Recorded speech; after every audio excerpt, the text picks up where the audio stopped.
culeros, les habla el Yururin 2007.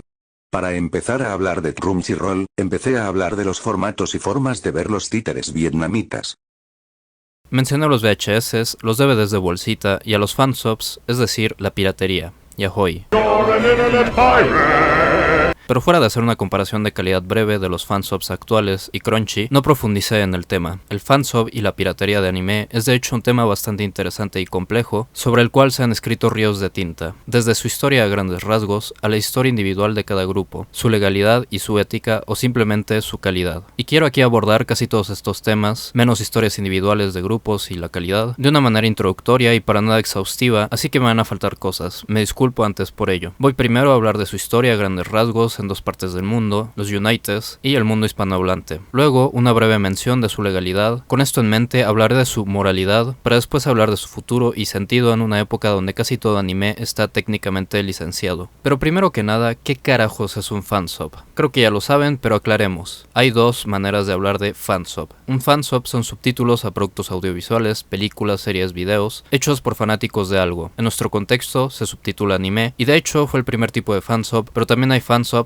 o subtítulos hechos por fanáticos de doramas o telenovelas japonesas, dramas coreanos, novelas coreanas o incluso series y películas gringas. Si se quiere ser generoso, también entrarían en la misma categoría las traducciones por fanáticos de cualquier cosa, sean estos libros, manga, cómics, juegos, etcétera, etcétera. Pero para el manga y el cómic, la palabra preferida es scanlation, abreviación de scan y translation. Un fansub usualmente se reparte de una manera gratuita, ahora a través de internet. Y si se quiere ser malicioso en la descripción, uno diría que es piratería subtitulada de un producto en una lengua extranjera. La otra manera en la que se puede usar fansub es una que usualmente se refiere a la comunidad y el movimiento que hace los subtítulos, la banda. Ahora, la banda desde un principio se ha regido por dos reglas básicas: no lucrar con su trabajo y dejar de distribuir cuando el trabajo original se licencia y se puede conseguir de una manera legal. Estos casi desde el principio se han organizado en grupos con nombres ridículos para publicar sus productos. Su forma de operación no ha cambiado más que en los soportes y materiales. La describo rápidamente e incompletamente. Se consigue obviamente la materia prima, o sea el anime o lo que sea, ya sea grabado de la televisión japonesa o copiando discos, cintas, etcétera, etcétera. El llamado raw o crudo. Luego, un traductor genera un guión en su lengua, la traducción. Con esa, una persona subtitula coordinando lo hablado con lo escrito, el llamado timing. Después, dependiendo del grupo, los anuncios, textos y pancartas varias en el anime se traducen sobreimponiendo texto al video, el llamado typesetting. Pasa lo mismo con las OPs y las CDs, si es que se traducen, a veces con karaoke y animaciones bonitas. Igual, dependiendo del grupo, alguien se encarga de revisar la cosa de errores, el control de calidad, o abreviado en inglés, el QC.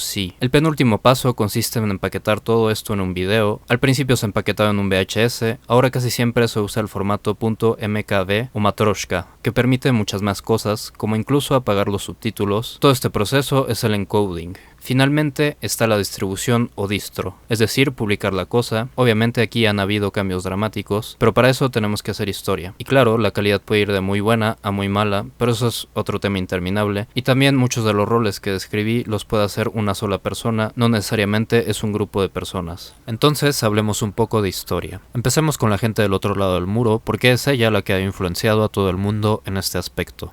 En los 60s los gringos vieron un poco de anime en sus televisores. Pero lejos de sus versiones japonesas, estos estaban modificados y casi irreconocibles de los originales japoneses. Para los 70s, con una televisión más preocupada por el contenido que exponía a los niños, se dejaron de transmitir. Ya ni las modificaciones los hacían aptos para los niños güeritos. En 1976, un grupo de apasionados de la ciencia ficción, miembros de la LASFS, la Los Angeles Science Fiction Society, veía con mucho interés el mecha japonés, como Getter Robo, transmitido con subtítulos en inglés a la comunidad japonesa de Los Ángeles, algo numerosa.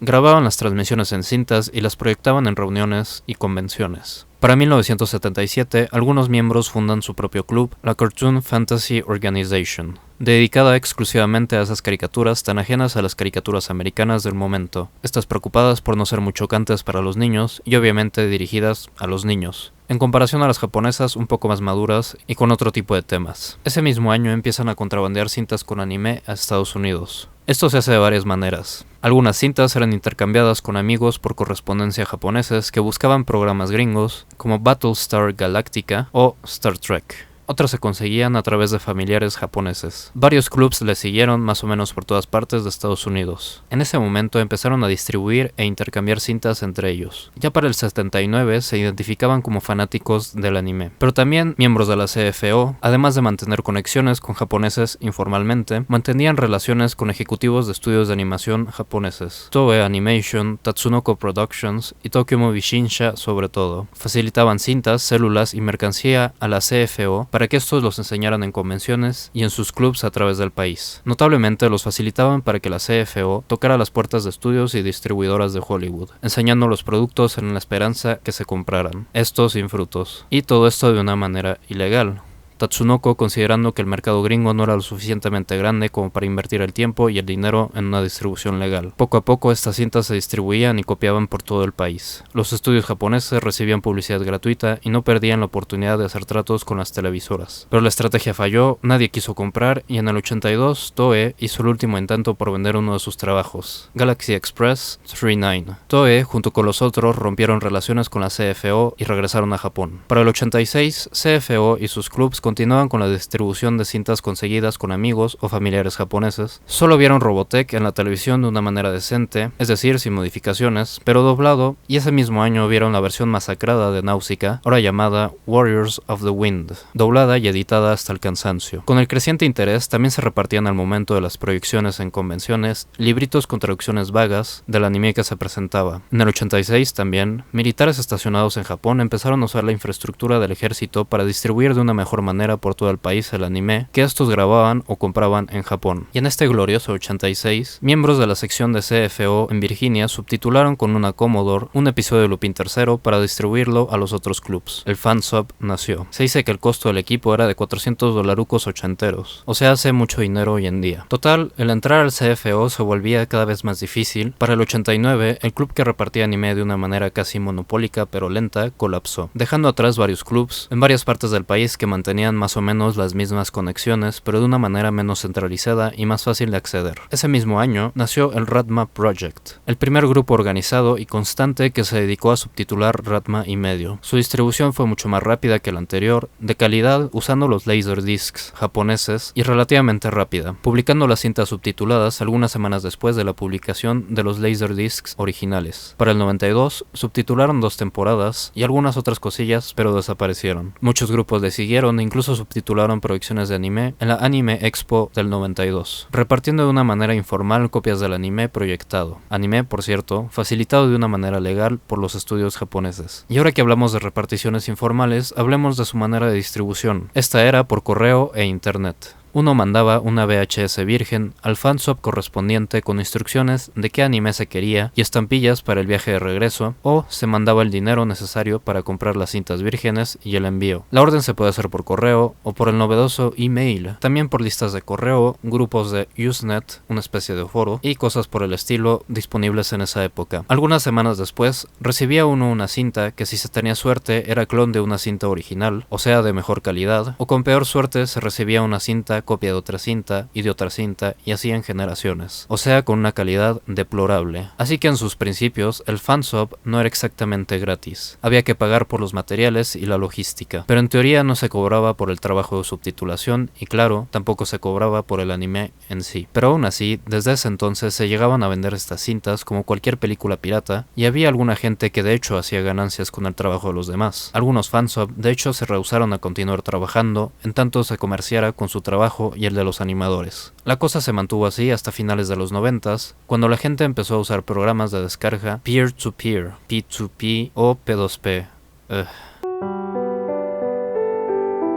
como eDonkey para distribuir, o mejor aún, por medio de chats IRC. Ya para 2001, con velocidades de bajada y subida mucho más decentes, los fansubs empezaron a usar BitTorrent, un medio mucho más práctico que el IRC. Desde ese entonces, los grupos no han hecho más que multiplicarse y es imposible llevarles la pista, mucho menos hablar de ellos en un breve video de YouTube. Por ociosidad veamos cómo era esto del IRC, porque no se paró de usar por muchos fansubs dada la baja velocidad de muchos usuarios. Incluso hoy en día, alguno que otro fansub o grupo de Scanlation llega a usarlo. Se conectaba uno a un chat IRC con un programa especial, buscaba uno un comando y un código para enviar un mensaje a un robot que lo ponía uno en una lista de espera para bajar las cosas. La cantidad de gente que podía bajar al mismo tiempo las cosas dependía de los medios del fansub, pero había que esperar a que alguien acabara de bajar la cosa para bajar uno. Era mucho más práctico para gente con bajadas y subidas lentas, pues los torrents y otros programas P2P requieren una mayor velocidad y la capacidad de compartir los archivos. Con IRC uno simplemente descargaba las cosas y no subía nada. Esto simplemente para decir que incluso con internet conseguir un fansub de su fuente original era algo difícil, no tanto como los VHS, pero difícil. Claro, poco a poco la cosa cambió a BitTorrent y las bajadas se contaban en las decenas de miles para series más populares. Hasta ahora no ha habido cambios en la distribución, aunque las páginas de streaming distribuían en su tiempo, el fansub, salvo raras excepciones, no usaba estas como un medio de distribución. Generalmente son terceros que llegan a subir las cosas, esto por varias razones, una por la pérdida de calidad en el video, y luego por el aspecto casi lucrativo de varias de estas páginas, lo que viola una de las reglas inmemorables del fansub: no lucrar ni vender. Aunque técnicamente no vendan, sí lucran con el trabajo de otra gente. Ahora hablemos de lo que pasó del lado del mundo que habla español. La cosa es mucho menos emocionante porque el hoyo que el fansub venía a llenar en Estados Unidos no estaba en nuestros países como estaba allí. Me explico. A diferencia de la televisión americana, nuestra televisión no podía costearse el hacer muchas series originales, mucho menos caricaturas, muy caras en su producción. Y el anime era una ganga. Así que para entretener a los muchachines con la televisión y no mostrarles el Chavo 24 horas sobre 7, tuvimos derecho a mucho anime. Pregúntelo a cualquiera, casi todo el mundo, incluso generaciones que ahora están en sus 40s, vieron al menos algún anime y tienen recuerdos gratos de ellos. Así que, además de una población en general más pobre, o sea, sin el tiempo de andar buscando caricaturas del otro lado del mundo para reunirse en clubes de ciencia ficción, el fansub no tuvo mucho que hacer hasta ya bien entrados los 90. Por lo que llego a recolectar de una historia perdida y muy confusa, es que los españoles nos ganaron. Con los medios para costear el caro equipo diseñado para subtitular con una PC cintas de VHS, a mediados de los 90s, Ego Films llegó como el primer fansub, aunque de hecho hay polémica con este grupo, sobre todo porque muchos alegan que de hecho vendían su trabajo, así que, en su sentido más estricto, no eran fansub. Muchas de sus cintas se vendían en tiendas especializadas e incluso creo que nos llegaron cintas de este lado del charco. Subtitulaban títulos de Ghibli y al parecer, más memorablemente, el End of Evangelion. Tengo que decir que sus portadas son muy bonitas y de calidad, casi profesional, aunque una búsqueda rápida en internet puede demostrar que en la opinión de la gente, la calidad de los subtítulos dejaba muchísimo que desear. La distribución era idéntica a la gringa y en ese caso no hay mucho cambio. Para aprender más a fondo la historia del fansub, sobre todo en España, recomiendo dos videos que sin ellos no tendré esta información, solo recomiendo subirle el volumen a la cosa. En México y demás partes de Latinoamérica no encuentro mucha información, lo más específico que encuentro sobre el primer fansub es un grupo llamado Papacha Anime. Surgió en el 99 en un club universitario del TEC de Monterrey, distribuían en convenciones aún vivas La Mole, La Conque, resucitada recientemente, y la TNT.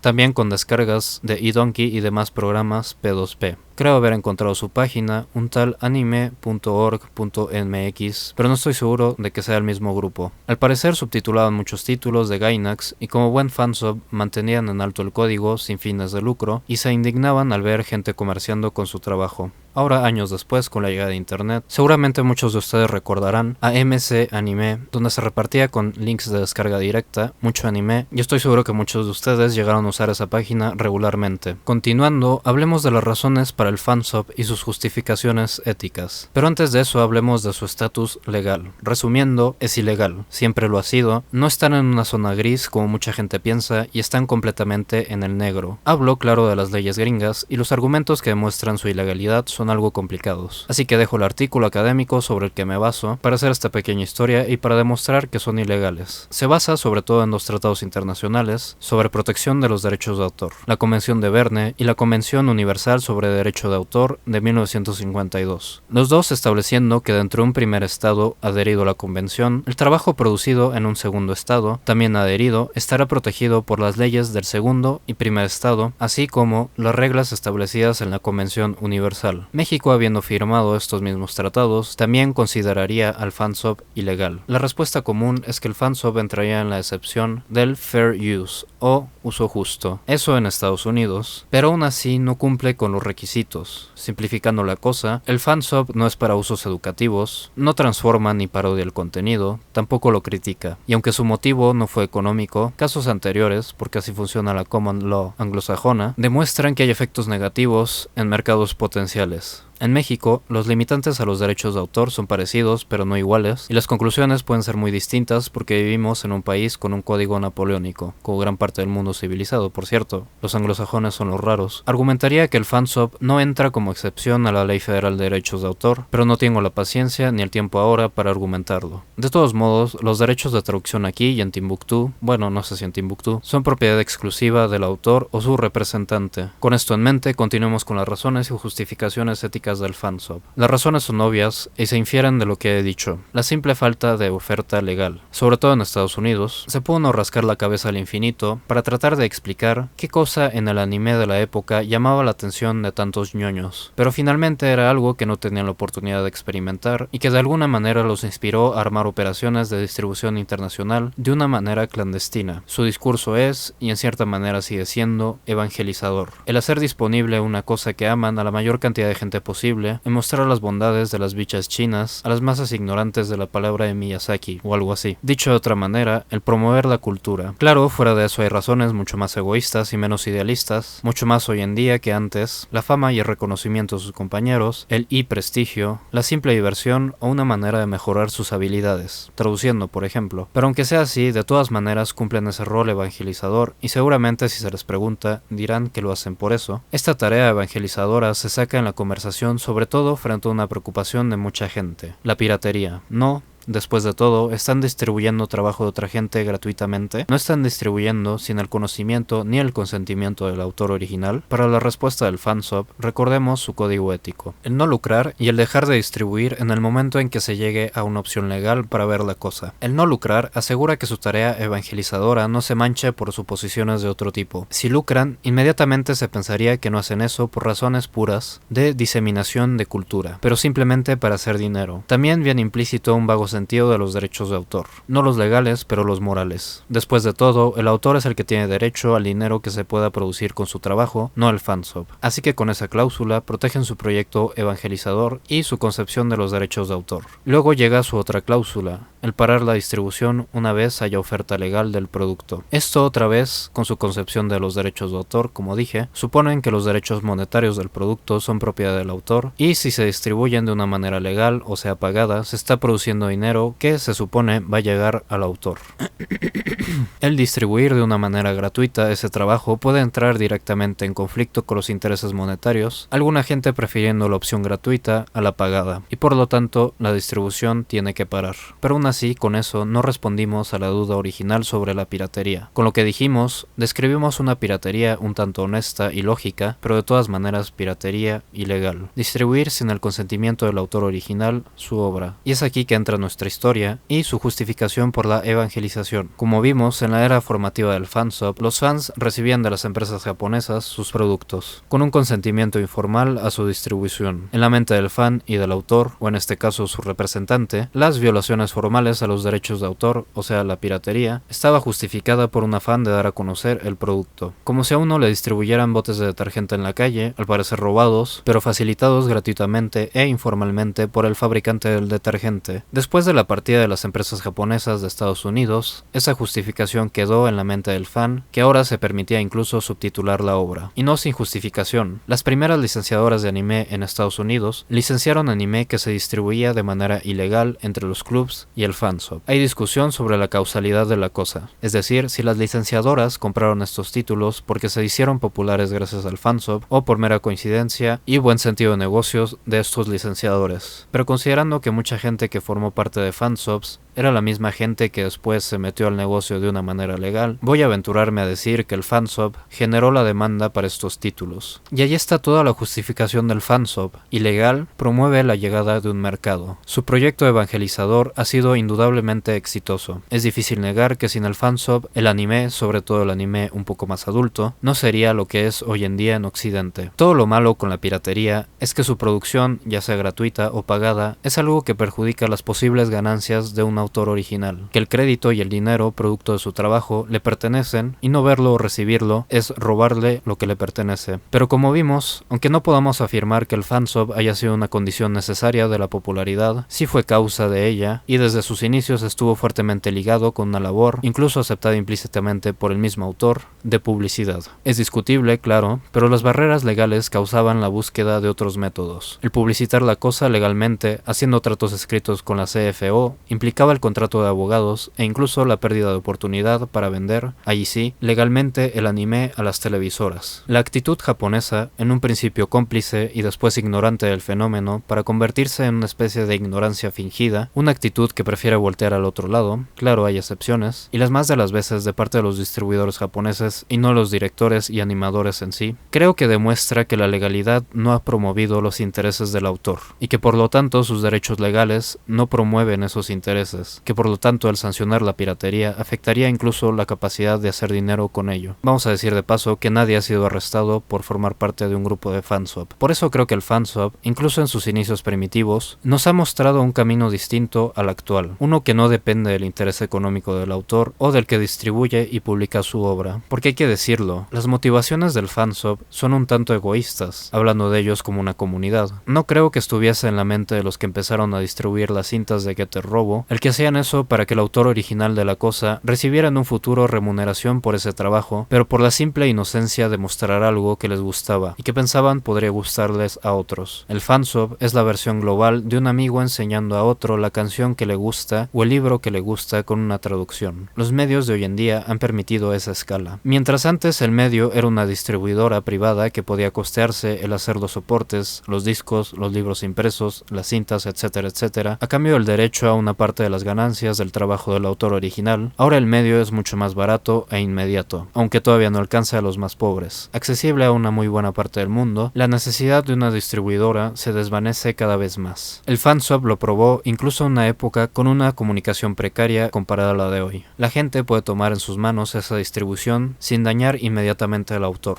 Demostró que a veces la gente hace las cosas de una manera más o menos desinteresada, que están dispuestos a trabajar horas en algo que disfrutan sin una remuneración económica. Pero me dirán, no, Yururin, eso es cosa del pasado. Ahora con el mercado legal, con las cosas disponibles gracias a las distribuidoras, ya no hay necesidad de escaparse en ese mercado negro que ahora lo único que hace es afectar las ventas, porque ofrecen su producto gratuitamente y sin darle ninguna remuneración a los autores originales. Ya no hay necesidad de probar que hay un público, el público ya está ahí. El fansub quizá hizo ese trabajo de evangelización en el pasado y se le agradece, pero con la gente ya evangelizada solo queda apoyar el mercado legal. ¿Qué cosas dices? ¿Y qué respondo? Bueno, primero una chairada. Esto se puede decir y justificar de una manera mejor en países ricos. Después de todo allí, hay mucha más gente que puede gastar parte de su sueldo y su tiempo en diversión. Pero aquí, la piratería cobrada, o sea, de bolsita, es todavía tremendamente común, y no es por una perversión de la gente que no está acostumbrada a pagar, pero simplemente por sus medios económicos. ¿O qué? ¿No vamos a dejar a los pobres disfrutar las mismas cosas que la gente más rica se puede costear? Que se pongan a trabajar los pinches flojos para que se puedan divertir como nosotros. Uy, que esas playeritas en la Miku Expo están muy caras. Ponte a trabajar, flojo de mierda, y no te compras la versión pirata, que estarías dañando al mercado de una playera que ni siquiera te puedes comprar. Pinche gente pobre. No, por favor, no. Ya sé que son chairadas de mi parte, pero la pobreza va mucho más allá de la inteligencia de la gente, que en todo caso no está en su control, o de su voluntad, que al parecer está completamente en su control. Va de la mano con los medios para cumplir esa voluntad, medios que no están al alcance de todos, que a veces por más trabajo, voluntad o capacidad que se tengan, no se puede alcanzar. La falta de medios está claro fuera de su control. Nos vamos entonces a lamentar y odiar a la gente que por no tener una PC en su casa compra anime de bolsita para disfrutar en su televisor, que quizá una suscripción a cualquier servicio de streaming sea más barato que el dinero invertido en una bolsita, pero ¿qué hay del equipo para ver la cosa? O la conexión de internet. ¿Mejor que no tengan acceso a eso? Pues lo mismo se puede decir de la educación, que en su momento era cosa de los más ricos. Ahora, yo creo que muy poca gente discutiría las bondades de una educación pública y gratuita. Prácticamente todos los países desarrollados la tienen, lo mismo con la cultura en general. Porque aunque el anime sea entretenimiento y entretenido, y que se pueda hacer uno y lo interesante diciendo que todo apesta, bien o mal, es cultura. Y en un modo ultra chairo, la cultura está secuestrada en manos de grandes compañías. Claro, nos podemos poner a discutir que los intereses de las compañías promueven los intereses de los autores, que incluso una educación privada promovería la competencia en escuelas y que por lo tanto mejoraría la educación, pero no lo voy a hacer aquí porque ya está larguito el video y porque de hecho el fansub sería un ejemplo de una manera alternativa de ver las cosas, una forma de ver que las compañías no promueven el interés del autor. Pero como dije, eso en países pobres como el nuestro. ¿Qué hay de los gringos? ¿No sería la objeción de Moco válida en ese caso? A medias. Yo creo que ese tipo de argumentación, que para que vean las cosas en perspectiva, se ha hecho más o menos desde que empezó el mercado legal en Estados Unidos, ignora dos cosas. Una, que el fansub gringo no es solo para Estados Unidos, ni siquiera en tiempos del VHS, cuando se llegaban a enviar cintas a otras partes del mundo, y dos, que su trabajo de evangelización no es para todo el anime, pero para la serie individual que se subtitula. Sobre la primera ignorancia, no podemos negar que el inglés es una lengua franca mundial, es decir, una lengua que usa gente de dos lenguas distintas para comunicarse. Puedo ir a Suecia sin hablar sueco, pero hablando inglés, y podré comunicarme más o menos con mucha gente. Y así, un sueco podrá disfrutar y exponerse, yo que sé, a Flip Flappers, que no tiene licencia ni manera legal de ver en Suecia. Afortunadamente, creo que el fansub en inglés ha sido el más prolífico. Es una operación ahora, gracias a internet, internacional, que no se puede confinar a Estados Unidos. Algunos grupos han dicho incluso esto mismo. Han hecho explícito su sentimiento de no abandonar a sus compañeros en otros países. Si no tuvieran esa visión y este pensamiento internacional, yo no hubiera disfrutado de un sinfín de cosas que me permiten hacer estos videos. Si eso es un positivo para el mundo, creo que es ridículo, pero al menos ha sido un positivo para mí, no sé para ustedes. ¿Justifica eso el que se haga disponible este anime en países donde sí se tienen las licencias? Porque sus métodos de distribución no son selectivos. Un gringo bien puede ver ese Flip Flapper sin pagar, aunque esté disponible legalmente en Estados Unidos. Mi respuesta es que sí se justifica.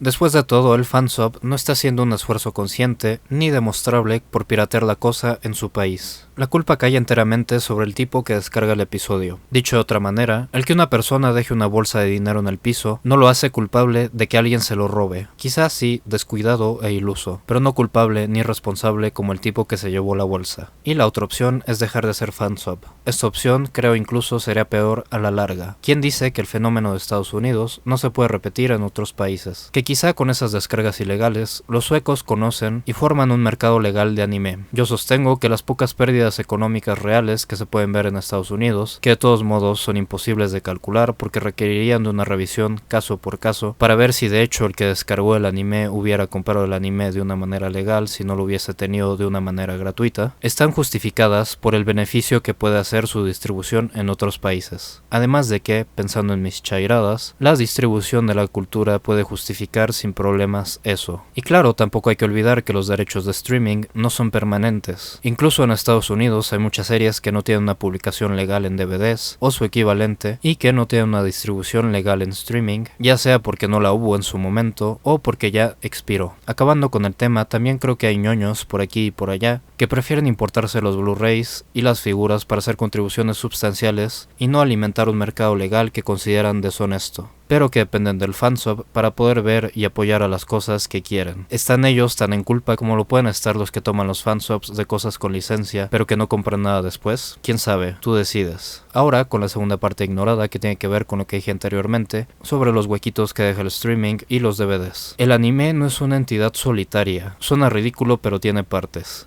Promover el anime como una unidad es prácticamente imposible. Si fuera así, las pocas transmisiones de anime a las que tuvieron derecho los gringos en los 70s hubieran sido suficientes para lanzar el mercado legal. Vieron tal o cual serie, pero no vieron otras cosas. Cada anime es un mundito y hay que promoverlo por él mismo. Ah, pero me dirán, eso fue hace años. Ahora ya todo el mundo conoce todo, no hay necesidad de eso. Hay que esperar a que las empresas licencien las cosas. Es muy discutible, claro, pero hablemos de Madoka. Voy a afirmar que su éxito en Occidente se debe en gran medida al fansub. Quien la vio en su momento recordará con cariño esos subtítulos y sus sin la pasión de los fans que subtitularon la cosa y que descifraron su alfabeto antes de que los japoneses, estoy casi seguro de que Aniplex hubiera seguido pensando que el mercado occidental no valía la pena, y no hubiéramos tenido derecho a las proyecciones en el cine en varias partes del mundo, y eso es relativamente reciente. Madoka no tiene ni siquiera una década. El fansub, hoy y hasta que se haga una apertura total y legal del anime en todo el mundo, seguirá teniendo sentido, y seguirá cumpliendo su labor evangelizadora. Si algún fansuber me escucha, continúen. Ya sé que la cosa puede estar llena de drama y estupideces por el estilo, pero el fansub tiene sentido. Lo que hacen puede tener un efecto mucho más alto que exponer un grupo de ñoños vírgenes a monitas. Exponen a la gente a ideas nuevas y extranjeras que no han hecho a lo largo de la historia más que promover el progreso. Les agradezco sus esfuerzos y espero que continúen así.